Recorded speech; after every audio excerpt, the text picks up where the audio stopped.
আলহামদুলিল্লাহ, মহান আল্লাহ তাআলার কাছে হাজার হাজার শুকরিয়া। আপনারা দেখছেন যে এর আগে একটা মসজিদের ভিডিও করছিলাম বা আমাদের নির্মাণ কাজ কতটুকু হইল সেই সম্বন্ধে একটা ভিডিও করছিলাম। তো আমাদের এই ভিডিও দেখে এক প্রবাসী ভাই সে আমাদের মাঝে কিছু ইট দান করছেন এবং সেই ইটগুলো নামানের কাজ চলতেছে, সাথে সহযোগিতা করতেছেন আমাদের মসজিদের ইমাম সাহেব এবং আহাদ এবং সিজান, সাথে আছে আরও ছোট ছোট অনেকে। যে প্রবাসী ভাই এই ইট দান করলো, মহান আল্লাহ তাআলা যেন ওই ভাইয়ের নেক আশা পূরণ করেন এবং সেই সম্বন্ধে আমাদের মসজিদের ইমাম সাহেব সে বিস্তারিত কিছু বলবেন।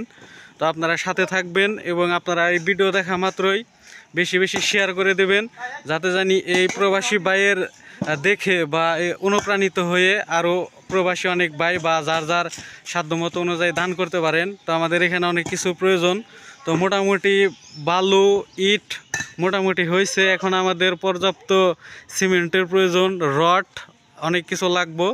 তো আপনারা যদি কেউ দিতে চান তাহলে দিবেন। আরও দুইটা ভাই মানে কিছু টাকা দান করছেন, 500 টাকা 1000 টাকা দান করছেন।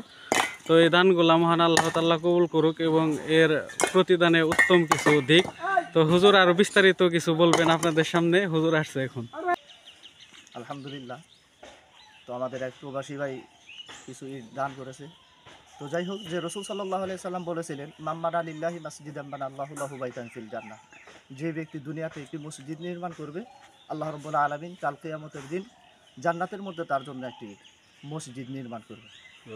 তো আলহামদুলিল্লাহ, যাই হোক, তো এই যে ভাই যে ইট দান করলেন, তো এই ইট যদি মসজিদে ব্যবহার করা হয় তাহলে এটা তার সদকায়ে জারিয়া হিসেবে থাকবে। তিনি যদি মৃত্যুবরণও করেন, তো মৃত্যুর পরেও সকল আমলের সব দরজা বন্ধ হয়ে গেলেও তো দেখা যাবে এই মসজিদে যেহেতু ইট দিয়েছে, তো এই জন্য তিনি মৃত্যুর পরেও ইনশাল্লাহ সওয়াব পেতে থাকবে।